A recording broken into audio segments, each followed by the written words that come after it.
सर्वमंगल मांगल्यम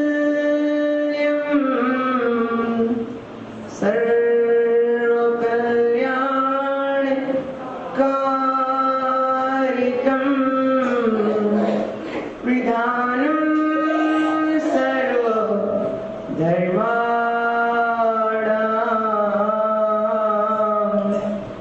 जैनं जयतु शास्त्रं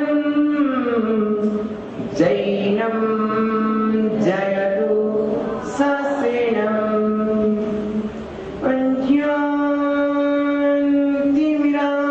अन्यान्तिमिरान्धानां ज्ञानाञ्जन शलाकया चक्षुरुन्मीलितं येन तस्मै श्री गुरुवे नमः। तस्मै श्री गुरुवे नमः। तस्मै श्री गुरुवे नमः। मुक्तामर प्रीणति मौलिमणि प्रीहाणा मुद्योतकन्दल पापितं विधानं सम्यक् प्रणम्य जिनिपादियुगं युगादा वालम्बनं भवजले पततां जनानां यः संस्तुता सकल वाङ्मय तत्त्वबोधा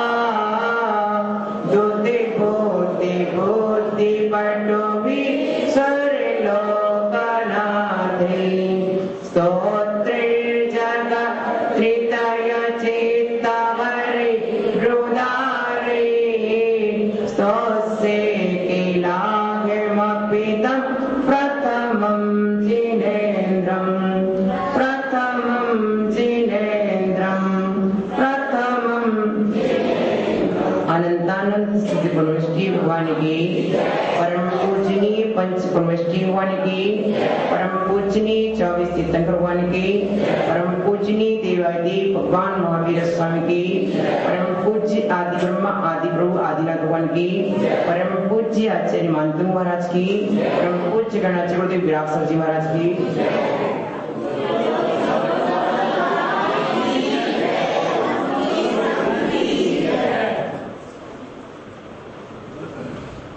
प्रिय आत्मन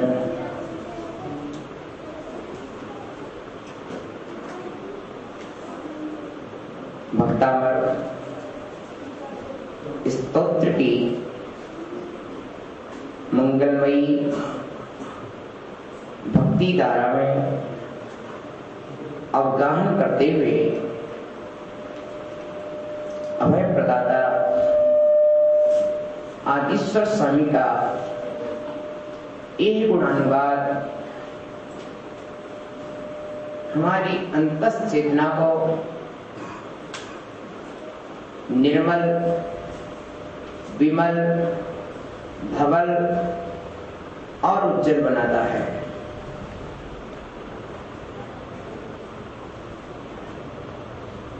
प्रिय आत्मन जैन दर्शन में उपादान दृष्टि से जीव स्वयं अपना कर्ता भोगता है।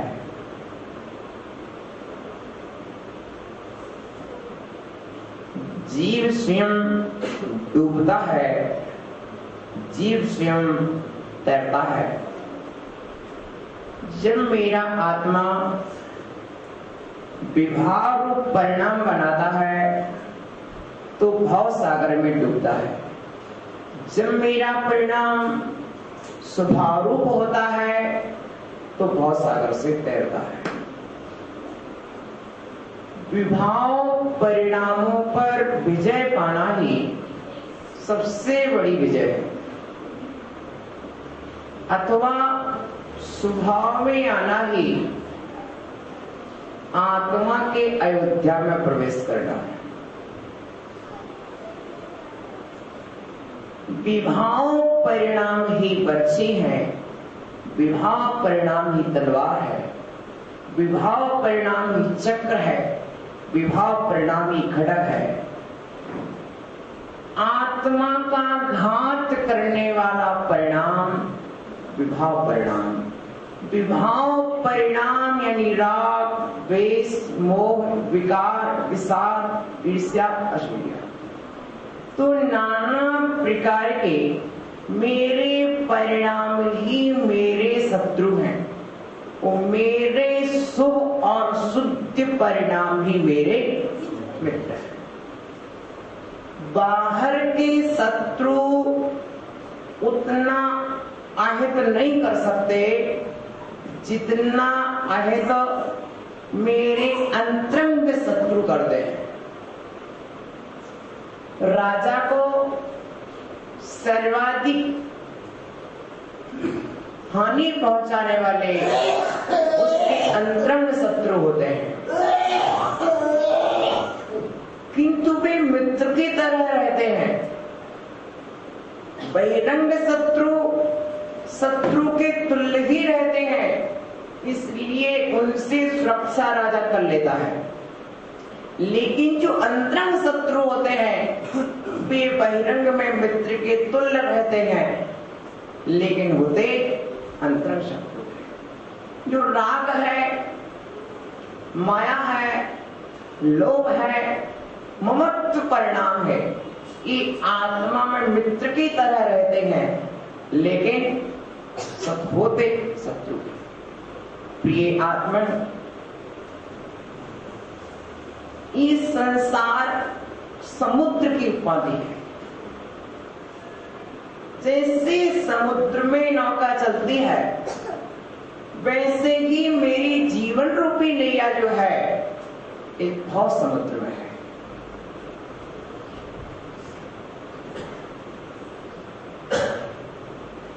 पंच पापों में फंसी हुई है, चार संज्ञाओं में फंसी हुई है, चार कसायों में फंसी हुई है। जैसे समुद्र में मगरमच्छ हुआ करते हैं, वैसे मेरी आत्मा में विषय विकार के मगरमच्छ हैं। समुद्र में मगर आदि होते हैं, आत्मा में भी नाना प्रकार के विकल्प रूपी मगर है, विकथा रूपी मगर है, विषय रूपी मगर है। जिस समुद्र में मगरमच्छ हुआ करते हैं, उस समुद्र को पार पाना बहुत कठिन होता है। तैरने वाला अपने दोनों हाथ चलाता है, किंतु फिर भी भय होता है कि ये हाथ मगरमच्छ ना खींच ले। नाव में भी बैठा होता है तो बीच राह में मगरमच्छ आ जाते हो, नाव रोक लेते हैं, खींच लेते हैं, पकड़ लेते हैं। अभी मैं राजस्थान जब प्रवेश कर रहा था तब मुरैना से आगे चला, तो वहां पर मगर रखने का स्थान बना था। वहां जल में मगर थे, और बड़े बड़े मगर 8 फीट के, 7 फीट के, 9 फीट के मगर। तो वह जो मगर हैं वह मुख फाड़ते हैं, और जो बड़े मगर होते हैं वे नाव तक को रोक लेते हैं, और कभी मुंह उनका ऊपर आ जाए तो व्यक्ति को भी खींच लेते हैं।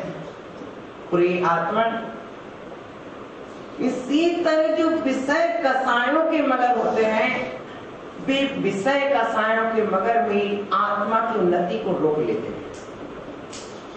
मेरी जो जीवन नौका है यह धर्म की राह में आगे बढ़ रही है।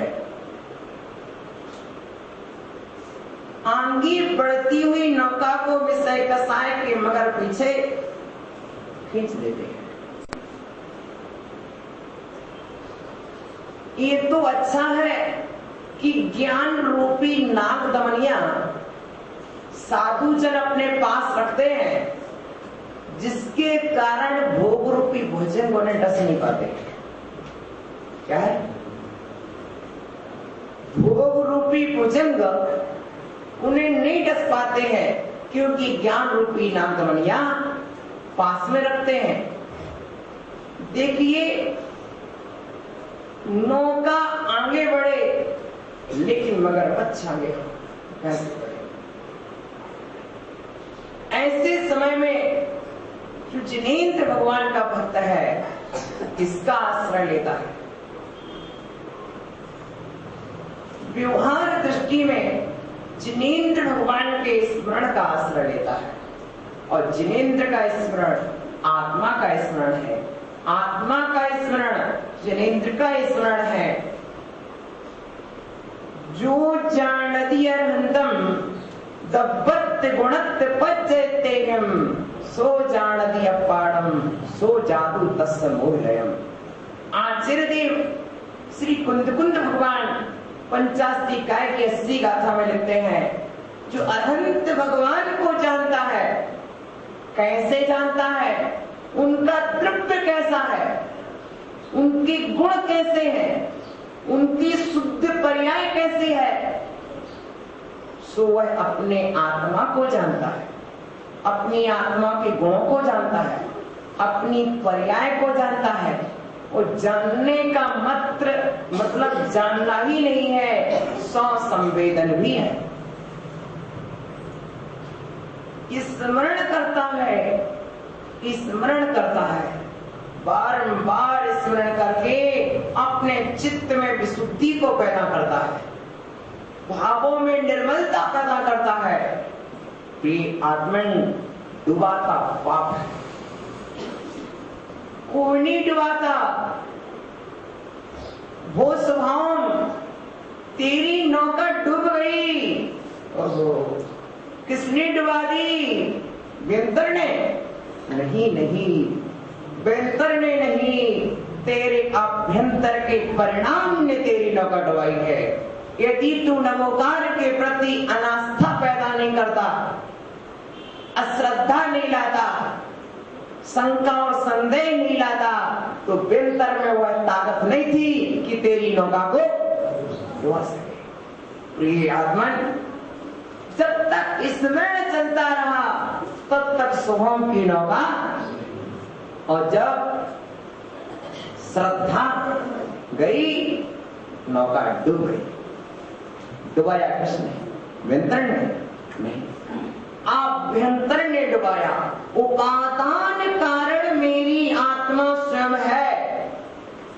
रोटी का उपादान कारण आटा है, उसी तरह मेरे डूबने में कारण मेरा परिणाम है, और मेरे तैरने में परिणाम मेरा आत्मा उपादान है। बाहर का डूबना और तैरना तो अनंत काल से होता रहा, उससे कोई हानि नहीं पड़ती है।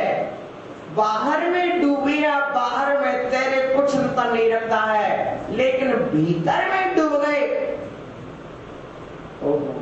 विषय कसां में डूब गए तो भाव नष्ट हो जाते हैं, और विषय कसायों को पार कर गए तो फिर सुख के सागर पर पहुंच जाते हैं। प्रिय आत्मन, आचार्य कहते कोई ऐसा समुद्र हो जहां पर मगर भी हो, मछली हो, घड़ियाल भी हो, और इतना भी नहीं, समुद्र में आग भी लगी हो। जानते हो समुद्र में आग यानी हो,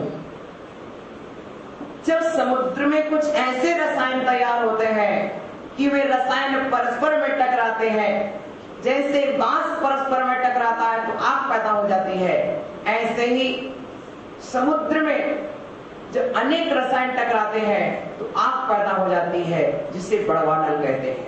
उस आग को बुझाना बहुत कठिन होता है। संसार में जो कहीं आग लगती है तो तो पानी से बुझ जाती है, लेकिन पानी में ही जब आग लग जाए तो कौन बुझाने लगे?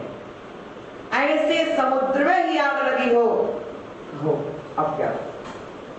ऐसे समुद्र के बीचों बीच आपका भक्त एक नौका पर बैठा हुआ है। अब क्या है? क्या कर रहा है?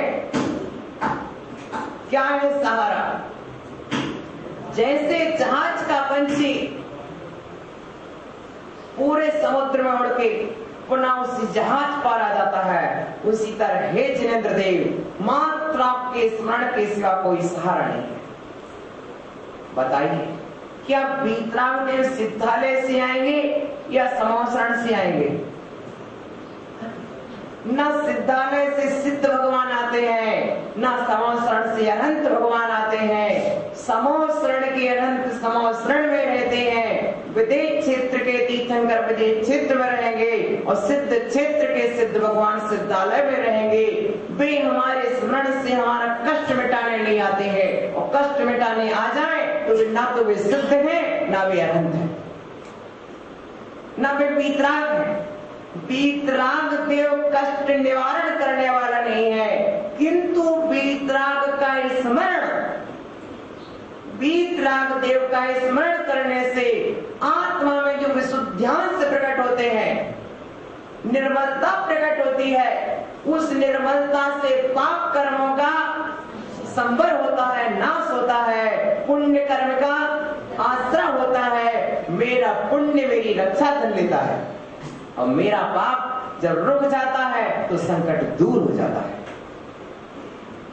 स्मरण ध्यान रखना, वह कुछ करने आते नहीं दिखेंगे, लेकिन कार्य हो जाता है। किसने किया? मेरे ही निर्मल भावों ने कार्य किया है, भगवान ने नहीं किया। ना निंदया नाथ विवांत मेरे, हे जिनेंद्र देव, ना आपको निंदा से प्रयोजन है, ना आपको पूजा से प्रयोजन है, किंतु आपकी पूजा से पूजक के परिणाम निर्मल होते हैं। पावनी गुणी पूजा कहे, पूजक श्रद्धावान, परम पूज्य जिन देव है, पूजा फल निर्वाण, पूजा फल निर्वाण। देखो, पावन गुण पूजा कहे, पवित्र गुणों का जो स्मरण है वह पूजा है। श्रद्धावान प्रज्ञावान पुरुष पूजक कहलाता है, पुजारी कहलाता है। जिनेंद्र देव पूज्य है और पूजा का फल निर्वाण है। स्मरण, स्मरण मात्र किसका स्मरण कर रहे हैं? प्रिय आत्मन, कैसा स्मरण चलता है? शीतकाल की ऋतु है, मौसम ठंडी अत्यधिक पड़ रही है। रानी के मुख से अचानक आवाज निकलती है, उनका क्या होगा? राजा श्रेणी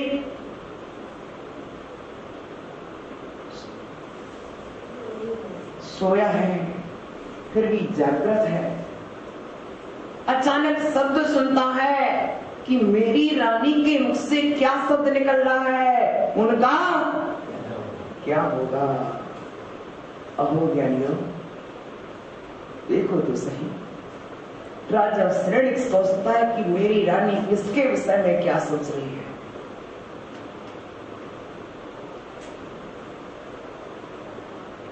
कथा का वृत्तांत आगे बढ़ता है, किंतु कथा का जब समापन होता है तो खत यही निकलता है कि वह मुनिराज के पास जाता है, पूछता है महाराज मेरी रानी का चरित्र कैसा है? मुनिराज कहते राजा श्रेणी, तेरी रानी सती चेलना इतने महान निर्मल परिणामधारी है, वह पर पुरुष के विषय में विचार भी नहीं करती है। महाराज महाराज आप क्या कह रहे हैं? मैंने तो आज ही रात्रि में रानी चेलना के मुख से शब्द सुने हैं। वह सोच रही होगी मैं सो गया, लेकिन मैं तो जागा था। उसके मुख से शब्द निकले, उनका क्या होगा? ओहो राजा श्रेणिक, जो आंखों से देखा जाता है वो भी सच नहीं होता, जो कानों से सुना जाता है वो भी सच नहीं होता। अरे महाराज मैंने कानों से सुना है फिर भी सच नहीं है। हाँ बोलो श्रेणिक, आपने क्या सुना है? मैंने ये सुना है, मेरी नानी कह रही थी कि उनका क्या होगा। बताओ किस पुरुष के विषय में सोच रही थी? ओहो राजा श्रेणिक, जिसकी तुम चरण स्पर्श करते हो, जिसे इष्टाराध्य मानते हो, रानी तुम तो ओढ़ के सो रहे थे, लेकिन रानी का एक हाथ ठंडी में बाहर निकला हुआ था। खिड़की से ठंडी ठंडी हवा आ रही थी। उस समय रानी के मन में ये आ रहा था, मैं तो महल के अंदर हूँ और मुझे इतनी ठंडी लग रही है, इतनी ठंडी लग रही है। उन मुनिराज का क्या होगा जो ऐसी कड़ाके की ठंडी में जंगल में वनवास में साधना कर रहे हैं? उनका क्या होगा जो जंगल में साधना कर रहे हैं? राजा श्रेणिक जाओ रानी से पूछ लेना, वह यही सोच रही थी। राजा श्रेणिक पूछता है, तात्पर्य देखो कि किस तरह से स्मरण चलता रहता है। सम्यक दृष्टि जीव निरंतर अपने इष्ट का स्मरण करता है। स्मरण करने से आचरण लिखते हैं, सहस्त्रम पाप शांतये। क्या स्मरण करने से पाप शांत हो जाते हैं? तुम नाम स्मृति मात्रे परिपासी सिसामहे, आपके नाम स्मरण मात्र लेकर के हम सभी आपकी आराधना करेंगे, क्योंकि आपके कीर्तन की गुणों की चर्चा तो दूर रही, स्मरण मात्र। प्रिय आत्मा, आज मूल तत्व पर आए कि हम 24 घंटे स्मरण करते हैं, लेकिन स्मरण किसको करते हैं? किसको करते हैं? हम जिसके स्मरण से दुखों से छूट सके, जिसके स्मरण से पापों से छूट सके, जिनका स्मरण करने से भय से छूट सके, उसका स्मरण। वे कौन है? इस स्मरण के युग कौन है? जिनके सुमरण से मरण सुमरण हो जाए, उनका ही सुमरण करना चाहिए। पंडित जी, जिनके सुमरण से मरण सुमरण हो जाए, उनका ही सुमरण करना चाहिए। स्मरणात् त्रासम विहाय प्रजंती, स्मरण करने से दुख को छोड़ करके समुद्र के उस पार पहुंच जाते हैं। ये तो एक मानतुंग ने रूपक रखा है कि नैया उस पार हो जाती है, लेकिन मुझे इस नौका से क्या लेना? ना मैं इस नौका में बैठने वाला हूँ, ना मैं समुद्र में जाने वाला हूँ, ना मेरी नौका समुद्र में फंसने वाली है। पंडित जी, फिर कौन सी नौका की चर्चा करूँ, कौन से समुद्र की चर्चा करूँ? प्रिय आत्मन, भाव समुद्र से बड़ा कोई समुद्र नहीं है और जीवन नौका से बड़ी कोई नौका नहीं है। तभी तो हम कहते हैं, मैंने तेरे ही पैरों से पारसनाथ भंवर में नैया डाल दई, मैंने तेरे ही पैरों से पारसनाथ भंवर में नैया। ये जीवन रूपी नौका ही नौका है, वह संसार समुद्र ही। भव जले पतताम जनानाम, ये भव जल, भव कौन भव? चार भव, नरक भाव, त्रियंज भाव, मनुष्य भाव, देव भाव। ये चार भाव पे बाकी प्रगतियां हैं। इस भाव जल में, इस संसार रूपी समुद्र में हम क्या है? तैर रहे हैं। ये आत्मन लिखा कुछ होता है, लखना कुछ और होता है। शब्द कुछ होते हैं, अभिप्राय कुछ और होता है। आखिर मातुंगाचार्य वस्तुतः इसी समुद्र की चर्चा करना चाहते हैं कि उनकी दृष्टि में और कोई भी समुद्र है क्या? स्मरण करने से हम उसी समुद्र से पार होंगे क्या और कोई भी समुद्र से पार हो सकते हैं? प्रिय आत्मन, जिस समय हम अनंत का स्मरण करेंगे उस समय मेरी आत्मा, अरे पंडित जी साहब, नागसेनाचार्य तत्वानुशासन में लिखते हैं कि वो जीव तू भाव चिन्ह बन जा, नाम से जिन मत बन, स्थापना से जिन नहीं बन सकता, द्रव्य से जिन भाव जिन, अपने आप को अरहंत जैसे भाव की अनुभूति करके देख। कौन रोकता है तुझे सिद्ध बनने के लिए? अपनी अवस्था को सिद्ध जैसा अनुभव कर, अपने आप को अनंत सा अनुभव कर। ये आत्मन, ये स्थिति है स्मरणार्थ।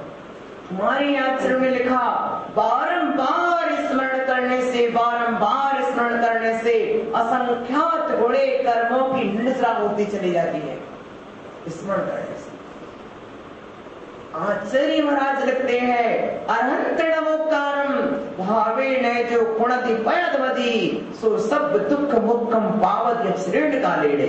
अरहंत भगवान को जो स्मरण करता है वह क्या होता है? भावों से स्मरण करता है। अरहंत नमोकारम भावे, भाव के साथ प्रयत्न पूर्वक स्मरण करता है, वह संपूर्ण दुखों से मुक्त हो जाता है।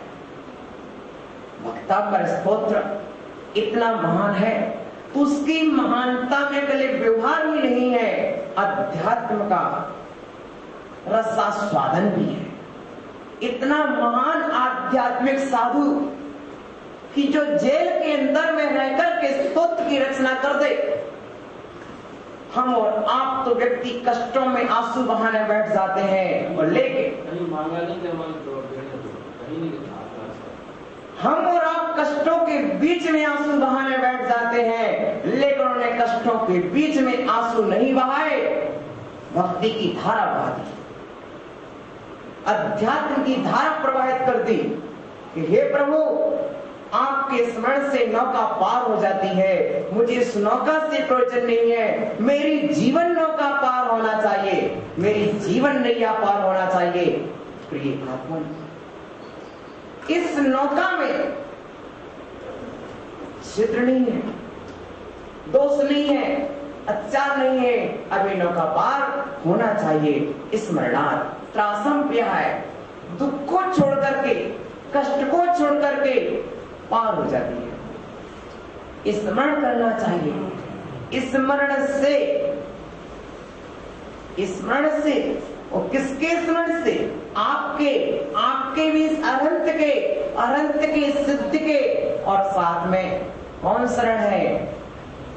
भगवान महावीरो शरणम, भगवान महावीर शरण है, संयम शरणम, संयम शरण है, ज्ञान शरण है, दर्शन शरण है। हाँ प्रिय आत्मा, स्मरण करो, बारंबार स्मरण करना, स्मृति करना, याद करना। किसको याद करना?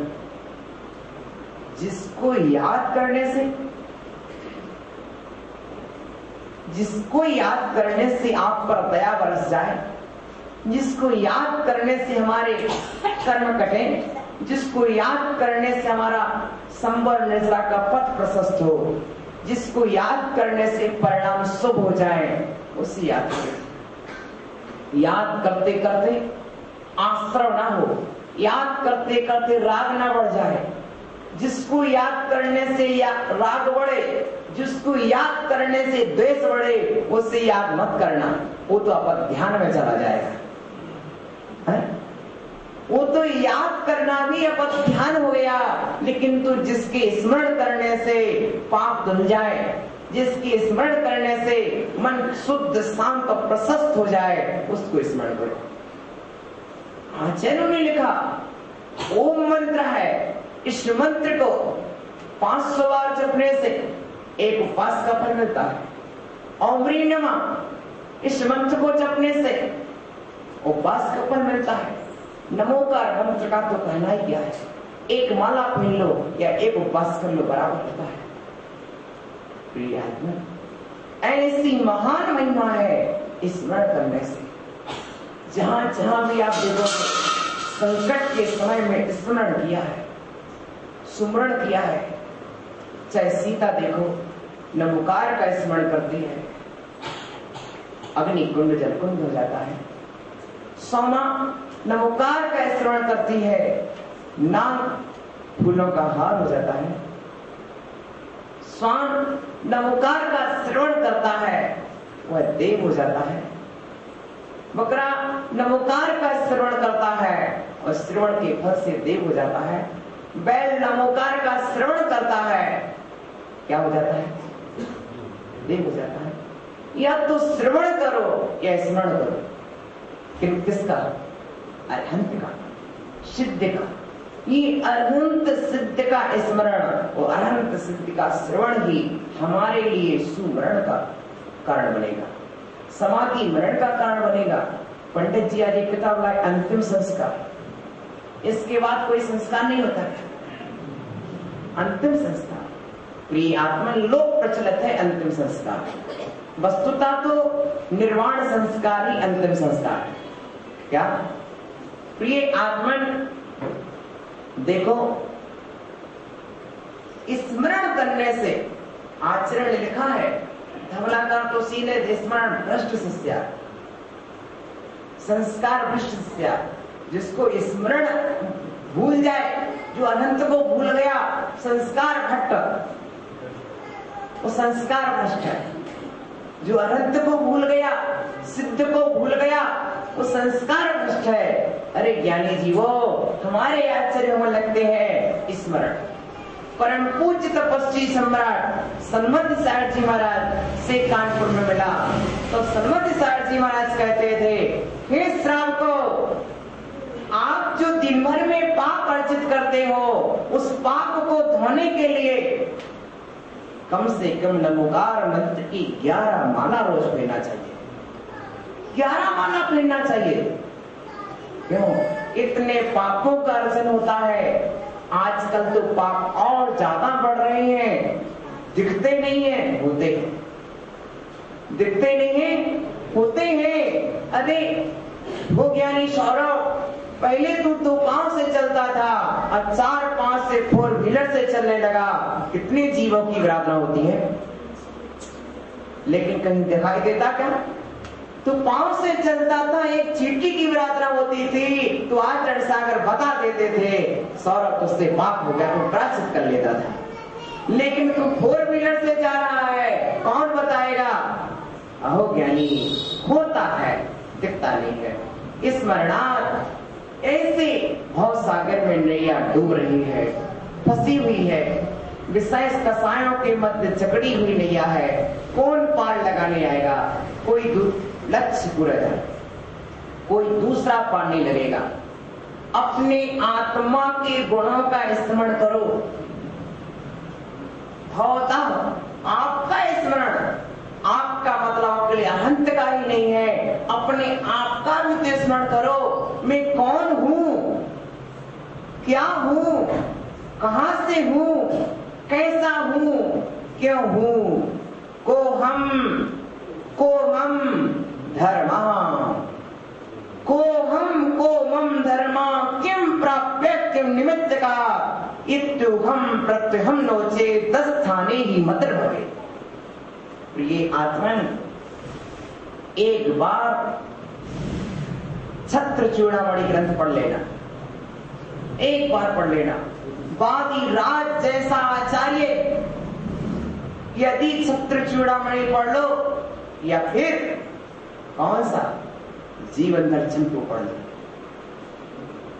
जीवनधर चंपू, पंडित जी, जीवनधर चंपू गद्य चिंतामणि, गद्य चिंतामणि, वादी राज आचार्य का लिखा हुआ गद्य चिंतामणि पढ़ लिया जाए, छत्र चूड़ामणि पढ़ लिया जाए, ऐसा तत्व ज्ञान दिया उन्होंने। ओहो, मैं कौन हूं, को मम धर्मा मेरा धर्म क्या है, किम प्राप्य, मुझे क्या पाने योग्य है, क्या निमित्त का, उसके उपाय क्या है, क्या पाना है, उसके उपाय क्या है। इति ऊहम नो, जो इस प्रकार का विचार नहीं करता है, 10 स्थाने उसका स्थान में गति होती है, अर्थात वह निम्न गति में चला जाता है, अधोगति में चला जाता है। सबसे महान ग्रंथ माना गया है, नीति कौशल से भरा पड़ा है, बहुत छोटा ग्रंथ है, अपने मंदिर में है। प्रिय आत्मा, छत्र चूड़ामणि ऐसा महान ग्रंथ है, वादी राजाचार्य जैसा आचार्य जो उस ग्रंथ को लिखने वाला, उसकी गद्य चिंतामणि पंडित जी मैंने पढ़ी है। वैसा टीकाकार धन्य है, स्वयं लिखी उन्होंने, स्वयं लेखन इतनी महान लिखा हुआ है, तो एक से शब्द झरने की तरह झरते चले जाते हैं। अकेले 100 पर से 2-3 पेज लिखे उन्होंने। हाँ, ज्ञानपीठ से प्रकाशित है। तो प्रिय आत्मा, इस तरह से इतना महान ग्रंथ है, तो आप उस कहते हैं स्मरणार्थ, जो विचार ही नहीं करेगा अपने गुणों का, तो अपने गुणों से गिर जाएगा। बार बार विचार करो, मैं आत्मा हूँ, मैं श्रावक हूँ। पहले बाहर की दशा का भी विचार करो, तुम जैन हो, श्रावक हो, जैन कुल के नाते, जैनाचार के नाते मेरे क्या कर्म धर्म है, मैं श्रावक हूँ तो मेरे क्या धर्म कर्म है। फिर मैं आत्मा हूँ, मैं कुल गुणों से ओतप्रोत हूँ, मेरे अनंत गुण हैं। उपादान दृष्टि का ध्यान रखो।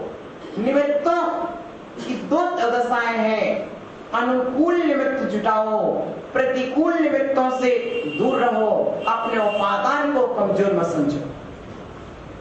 प्रिय आत्मा, जो भी कार्य होगा वह उपादान में होगा। निमित्त सहायक बन सकता है, उपादान मजबूत है तो निमित्त कुछ भी नहीं कर पाएगा और तुम निरंतर बलशाली बना रहेगा। स्मरणार्थ, आपका स्मरण, अनंत का स्मरण और साथ में आत्मा का स्मरण। आत्मा का स्मरण ये नहीं कि मैं आत्मा हूं, आत्मा की अनंत शक्ति को पहचानो, आत्मा के अनंत गुणों पर विश्वास रखो। मैं केवल ज्ञान स्वरूप हूँ। यदि आज मैं अज्ञानी हूँ तो कोई बात नहीं, कभी न कभी तो ज्ञान प्रकट होगा, कभी न कभी चारित्र प्रकट होगा। आत्मा के अनंत गुणों का विश्वास, श्रद्धानी तो सम्यक दर्शन है। आत्मा शब्द पर श्रद्धा मत करो। अतति इति आत्मा जो प्राप्त होती है, किसको प्राप्त होती है? सम्यक दर्शन ज्ञान चारित्र गुणेषु अतति आत्मा। जो रत्नत्रय में सम्यक दर्शन, सम्यक ज्ञान, सम्यक चारित्र आदि गुणों में प्राप्त होती है आत्मा है। स्मरण करने से दुखों से बच जाते हैं। जब हम आत्मा का स्मरण करने लगते हैं या अनंत का स्मरण करने लगते हैं, ओह, सिर पर सिगड़ी रखी, आग जल रही है, वो ज्ञानी सिर पर सिगड़ी रखी है, आग जल रही है, माथा गर्म नहीं हुआ। कहो ज्ञानी, शुक्ल ध्यान चल रहा है, माथा गर्म नहीं हुआ, और हम जरा सी बात कर दें तो माथा गर्म हो जाता है। धन्य है उन मुनिराज का विचार तो करो, कौन से स्मरण में लवलीन थे? अपने स्वरूप के स्मरण में लवलीन थे। स्वरूप का ध्यान कर रहे हैं कि सिगड़ी जल रही है फिर भी माथा गर्म नहीं हुआ, और हम जरा सी बात सुन ले तो माथा गर्म हो जाता है। ज्ञानी ये माथा गर्म करता रहेगा तो फिर कर्मों को कैसे जलाएगा?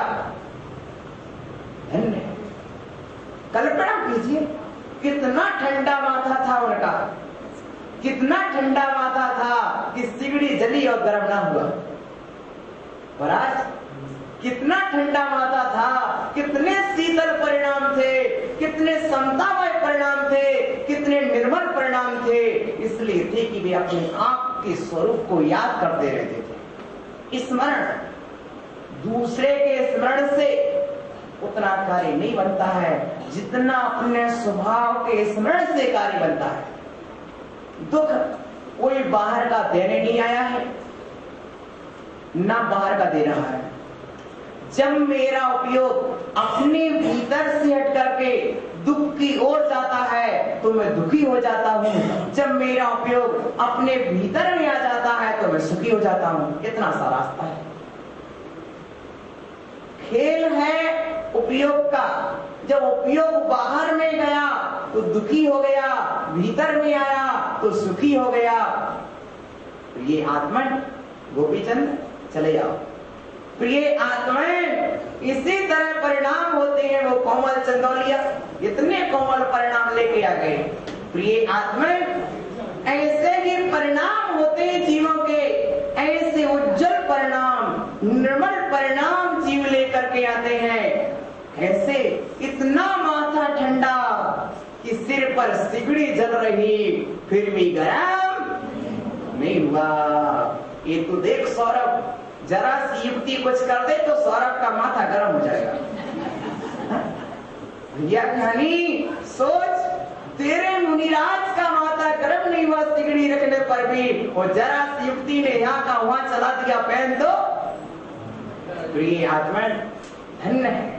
अपनी अपनी परिणति को संभालो। तेरे दुख को कोई दूसरा दूर नहीं कर सकता। पंडित जी, तत्व ज्ञान हीना नाम दुख में शाश्वतम, सीधा सूत्र है। महाराज जी, मेरा दुख कब दूर होगा? कभी नहीं। क्यों महाराज, क्यों? तत्व ज्ञान से जब तक हीन रहोगे तब तक दुख दूर। जब तक तुम ये मानते रहोगे, ध्यान देना सरला जी, जब तक ये मानती रहोगी कि पूजा दुख दे रही है, तब तक तुम्हारा दुख कोई दूर नहीं कर पाएगा। राजेंद्र जी, जब तक तुम ये मानते रहोगे कि मुझे ये दुख देता है, कोई दूर नहीं कर पाएगा। जिस दिन मान जाओगे कि मेरी आत्मा का गुण अलग है और उसकी आत्मा का गुण अलग है, एक आत्मा अपने अनंत गुणों में से कोई एक भी गुण दूसरी आत्मा को नहीं देता। तत्व ज्ञान से हीन पुरुष को कभी कोई सुख दे नहीं सकता और दुख दूर कर नहीं सकता। सब कुछ लुटा दो, सब कुछ दे देना, फिर भी जिसको ज्ञान नहीं है उसमें सुख नहीं मानेगा। देने वाला दे दे, लुटा दो। बेटा ने मांगा मुझे ये चाहिए, दे दो, दूसरी चीज दे दो, तीसरी चीज दे दो, लेकिन जब तक ज्ञान नहीं दिया तब तक उसे सुख कहां से मिलता है? सुख मिलता वस्तु से नहीं, सुख मिलता है ज्ञान से। सुख कहां से मिलता है? दुख कहां से मिलता है? अज्ञान से। अज्ञान का नाश होना ही सुख है। जहां तत्व ज्ञान जागा, तत्काल सम्यक ज्ञान हुआ, सम्यक ज्ञान होते ही अज्ञान का नाश हुआ, अज्ञान के नाश होते ही सुख मिल गया। तो ये है स्मरणार्थ। स्मरण करने से, स्मरण मात्र करने से दुख छूट जाते हैं, नौका पार हो जाती है। प्रिय आत्मा, नौका पार हो जाती है स्मरण से। स्मरण करो, और एक बार स्मरण नहीं, स्मरण शब्द आता है बार बार याद करने से।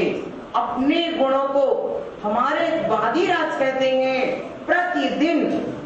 प्रतिदिन सबसे पहले सुबह उठो, अपने आत्मा के गुणों का चिंतन करो, विचार करो, मैं कौन हूं, कहां से आया हूं, कहां जाना है, क्या है मेरा स्वभाव, जब तक अपने स्वभाव का विचार नहीं करेगा तब तक विभाव प्रवृत्तियां तेरे पर आक्रमण करती रहेंगी और तू पराजित होता रहेगा।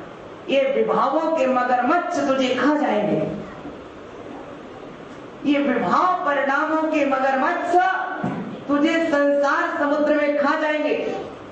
रे जीव अपने स्वभाव को पहचान। ये राजद देश के घड़ियाल क्या करेंगे? तेरी जीवन नौका को आगे नहीं बढ़ने देंगे, इसी समुद्र में डूबते रहेंगे। आज तक मैं क्यों डूबा रहा? क्योंकि मैंने अपने आप का स्मरण नहीं किया, आपका अपने गुणों का ही नहीं पहचाना। अनंत की पूजा करते करते भी 20 साल भी हो गए होंगे, फिर भी आत्मा के गुणों का पता ही नहीं है कि मेरी आत्मा की कौन कौन से गुण, आत्मा के गुण कौन कौन से हैं। अजब अमर अविनाशी। ज्ञान मेरा गुण है, दर्शन मेरा गुण है। मेरे गुण 3 काल में नष्ट नहीं होते हैं। मैं ज्ञान स्वभावी आत्मा हूँ। अरे जैसे बादलों के छा जाने पर सूर्य का प्रकाश रुक जाता है, ऐसे मति ज्ञानावरण कर्म के कारण मेरा ज्ञान रुका हुआ है। लेकिन जैसे सूर्य बादलों को छिन्न भिन्न कर देता है, ऐसे मेरा ज्ञान स्वभाव आत्मा कर्मों को छिन्न भिन्न करके एक दिन प्रकट हो जाएगा। समझो, स्मरण करने से जहां तक अरहतों के स्मरण की चर्चा है, सिद्धों के स्मरण की चर्चा है, आचार्यों के स्मरण की चर्चा है, उपाध्याय के स्मरण की चर्चा है, साधु के स्मरण की चर्चा है, नमोकार के स्मरण की चर्चा है, ये होना ही चाहिए। ये साधन है। परम पूज्य आचार्य श्री विद्यासागर जी महाराज कहते हैं, शुभ का उत्कर्ष ही शुद्ध का स्पर्श है। शुभ का उत्कर्ष शुभ भावों की उच्च परिणति पर जब हम पहुंच जाते हैं तो शुद्ध का वहां से स्पर्श शुरू हो जाता है। यदि हमने शुभ को ही त्याग दिया है तो फिर शुद्ध का स्पर्श भी नहीं कर पाएंगे। जो दूसरी मंजिल नहीं चढ़ा है वो तीसरी मंजिल क्या चढ़ेगा? आया ध्यान में? शुभ परिणाम बनाने के लिए अरहंतों का स्मरण। आचार सार में लिखा है ज्ञानी, जब कोई विकार मन में आ जाए, मन विकारों की ओर दौड़ने लगे, तत्काल नमोकार मंत्र 9 बार पढ़ना चाहिए। मात्र 9 बार नमोकार मंत्र का स्मरण करने से विकार शांत हो जाते हैं, मन पवित्र हो जाता है, मन शुद्ध हो जाता है। इसलिए स्मरणार्थ उच्चारण कर ले हम। अम्भो निधौ क्षुभित भीषण नक्र चक्र पाठीन पीठ भय दोलवण वाट वाग्नौ रंगत तरंग शिखर स्थित यान पात्रास त्रासम विहाय भवता स्मरणात् प्रयन्ते अम्भो निधौ क्षुभित भीषण नक्र चक्र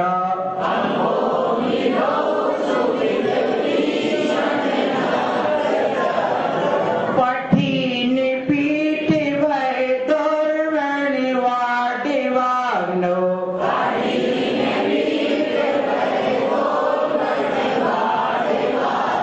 रंगत तरंग शिखर स्थित यान पात्रास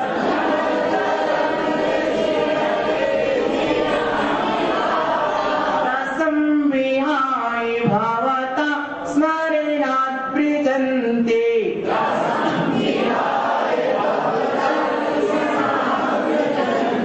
त्रासं विहाय भवता स्मरणात् प्रयन्ते।